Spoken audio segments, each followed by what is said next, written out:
اور یہاں پر ہم آپ کو اہم خبر سے آگاہ کریں گے۔ فوٹ آباد میں جعلی پیر نے لین دین کے تنازع پر غنڈوں کے ساتھ مل کر دوسرے جعلی پیر کو تشدد کا نشانہ بنا ڈالا۔ فوٹیج سوشل میڈیا پر وائرل ہو گئی۔ مزید تفصیلات جاننے کے لیے ہم نے رابطہ کیا اپنے نمائندے عامر سلطان سے۔ جی عامر سلطان، کیا معاملہ ہے اور جعلی پیر کیوں آپ سے باہر ہو گیا؟ جی بالکل اخلاق، میں آپ کو بتاتا چلوں کہ فوٹ آباد میں تشدد کے جو واقعات ہیں وہ کم نہ ہو سکے۔ تھانہ فوٹ آباد کی حدود میں چک نمبر 231 HR میں جو 5000 کے لین دین کے معاملے پر جعلی پیر نے اپنے گنڈوں سے دوسرے جعلی پیر شخص کو تشدد کا نشانہ بنایا۔ تشدد کا نشانہ بننے والا شخص فوٹ آباد 228 HR کا رہائشی ہے اور تشدد کی ویڈیو سوشل میڈیا پر وائرل ہوگی۔ اس میں یہ تشدد کا جو ابھی تک جو وجہ جو سامنے آ رہی ہے وہ یہی ہے کہ جو جعلی پیر کے جو مرید ہیں انہوں نے دوسرے پیر سے ان سے کام کروایا اور لین دین کا جو کچھ تنازع تھا تو اس نے دوسرے جو جعلی پیر نے ہے اس نے اس کا جو کام ہے وہ کم پیسوں میں کر دیا۔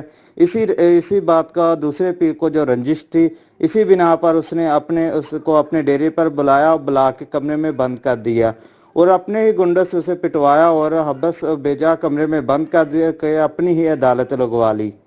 تو فوٹیج جو ہے اپنے GM اردو میں موصول ہو چکی ہے۔ اس میں آپ دیکھ سکتے ہیں کہ اس شخص کو کس طرح نشانہ بنایا جا رہا ہے اور یہ شخص چیخو پکار اور معافیا مانگ رہا ہے، لیکن تشدد کرنے والوں کو رحم نہ آیا۔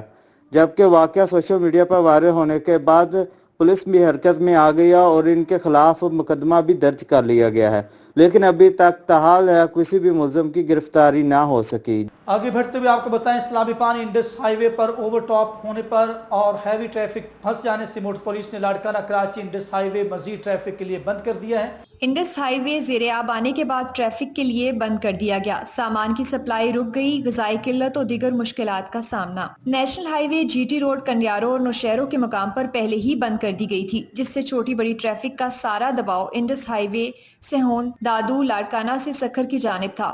اب IG موٹر وے کے احکامات پر سندھ، پنجاب اور بلوچستان آنے جانے والے انڈس ہائی وے کو بھی لاڑکانہ مری چوک کے مقام سے ٹریفک کی آمد و رفت کے لیے بند کر دیا گیا ہے۔ کراچی سے آنے والے سامان کی سپلائی رک گئی، غذائی قلت اور دیگر مشکلات کا سامنا کرنا پڑ سکتا ہے۔ موٹر وے پولیس کے مطابق یہ صورتحال 2 سے 3 دن تک رہ سکتی ہے۔ ضلع عمرکوٹ میں بارش متاثرین کی امداد کے لیے یونیورسٹی کے طالب علم بھی میدان میں آ گئے۔ اپنی مدد آپ کے تحت جمع ہونے والی رقم سے راشن خرید کر متاثرہ علاقوں میں پہنچ گئے۔ طلباء کا جذبہ ہمدردی علاقہ کے لوگوں کے لیے مثال بن گیا۔ عمرکوٹ میں یونیورسٹی کے طلباء بھی متاثرین کی مدد کے لیے نکل پڑے۔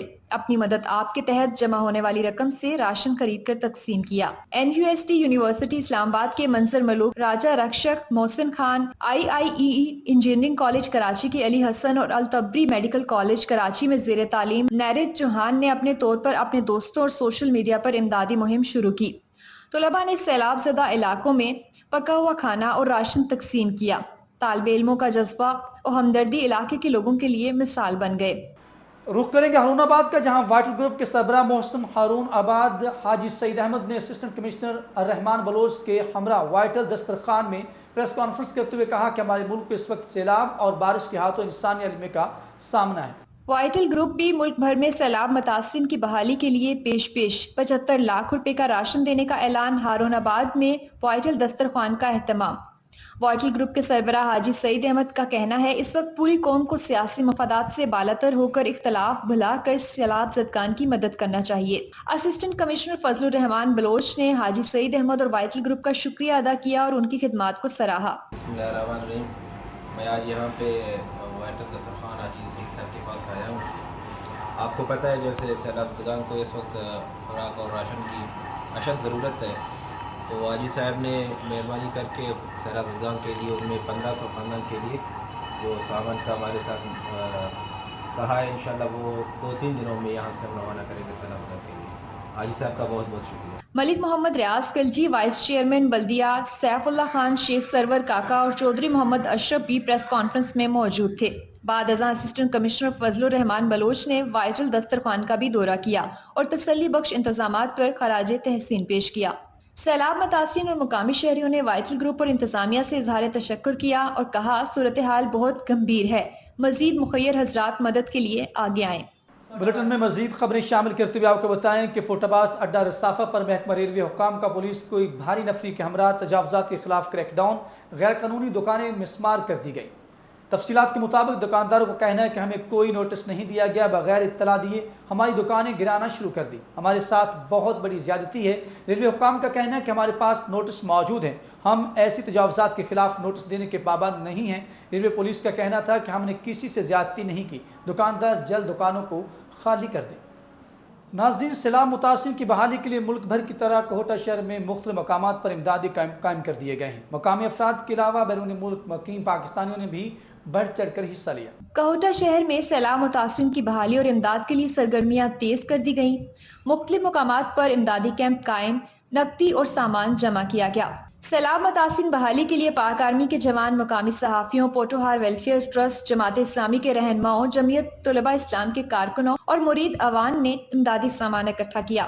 معروف سیاسی اور سماجی شخصیت ڈاکٹر محمد عارف قریشی نے بتایا، امدادی کیمپوں میں اکٹھی ہونے والی امداد بہت جلد سیلاب زدہ علاقوں میں پہنچا دی جائے گی۔ مشکل کی گھڑی میں اپنے ہم وطنوں کا ساتھ دیں تاکہ سیلاب سے متاثرہ افراد دوبارہ سے اپنی زندگی گزار سکیں۔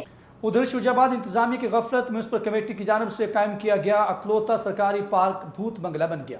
جھولے غائب، لاکھوں روپے کی لاگت سے بنائے گئے جم کھنڈر بن گئے۔ انتظامیہ کی سستی، شجاع آباد کا اکلوتا پارک اجرے گلستان میں تبدیل، جھولے چوری، جم تباہ ہو گیا، شہری تفریح نوجوان نسل صحت مندانہ سرگرمیوں سے محروم۔ ایم پی رانا اعجاز احمد نون کے خصوصی فنڈ سے 7 لاکھ سے زائد آبادی پر مشتمل شہر کے لیے اکلوتا پارک بنایا گیا۔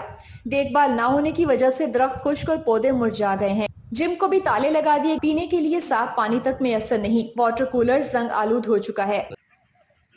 میں شوجہ آباد میں ایک پارک میں کھڑا ہوں جس میں نہ تو کھانے پینے کے لیے کوئی انتظام کیا ہوا ہے، نہ ہی تو پارکنگ کے لیے کوئی انتظام ہے۔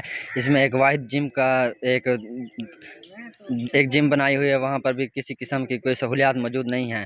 لوگ باہر جم کرنے کے لیے جاتے ہیں، واک کرنے کے لیے، یہاں پر کسی قسم کی سہولت موجود، نہ ہی تو پانی کا کوئی انتظام ہے اور نہ ہی کسی قسم کا کوئی ماحول ہے۔ ہماری وزیر اعلیٰ پنجاب سے درخواست ہے کہ اس کو جلد سے جلد صحیح کیا جائے۔ جی، میں شوجہ آباد کے واحد پارک میں آیا ہوں ورزش کے لیے، اور یہاں سیر و تفریح کے لیے آئے تھے۔ یہاں پہ سارا بدحالی پھیلی پڑی ہے اور سارا انتظام خراب ہوئے پڑا ہے۔ یہاں کے بینچ بھی ٹوٹے پڑے ہیں اور واحد کینٹین تھی جو وہ بھی بند ہوگی اور جم بھی بند ہے، اور یہاں ورزش کے لوگ آتے ہیں تو بہت تکلیف اٹھاتے ہیں۔ پانی کا بھی کوئی مناسب انتظام نہیں ہے۔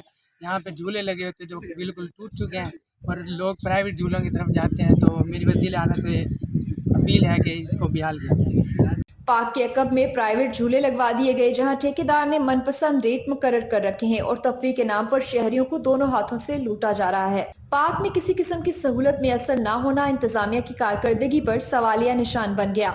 ہر ماہ مبینہ طور پر پرائیویٹ موٹر سائیکل سٹینڈ اور جھولے کے ٹھیکیداروں سے ریونیو موصول کیا جا رہا ہے۔ شہریوں نے ڈپٹی کمشنر ملتان اور وزیر اعلیٰ سے نوٹس لینے کا مطالبہ کیا ہے۔ اور پنڈی گھیپ میں سیلاب زدگان اور پاک فوج سے اظہار یکجہتی کے لیے شہریوں کی جانب سے ایک شاندار ریلی نکالی گئی جو ظفر چوک کے مقام سے شروع ہو کر کمیٹی چوک کے مقام پر اختتام پذیر ہوئی۔ ریلی میں کثیر تعداد میں سیاسی سماجی شخصیات نے شرکت کی۔ بچوں، بڑوں اور بزرگوں نے ہاتھوں میں پاکستانی پرچم، پلے کارڈ اور بینرز اٹھا رکھے تھے جن پر افواج پاکستان سے محبت کا اظہار درج تھا۔ شہریوں کا کہنا ہے، ہر مشکل گھڑی میں ہماری آرمی فرنٹ لائن پر ہوتی ہے، ہمیں اپنی افواج پاکستان پر فخر ہے، سیلاب متاثرین کی مدد کرنا ہم سب پر فرض ہے۔ آگے بڑھیں اور آپ کو بتائیں، سوئی سدرن گیس کمپنی نے بی بی نانی پل کے پاس گزشتہ روز پائپ لائن کی مرمت کا کام شروع کر دیا ہے۔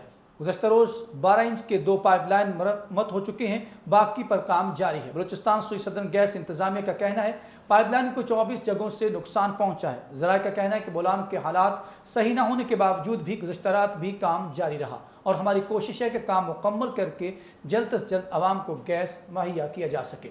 اسی کے ساتھ ہی جی ایم اردو سے فی الوقت کے لیے اتنا ہی۔ مزید خبروں اور اپڈیٹ کے لیے آپ دیکھتے رہیے جی ایم اردو۔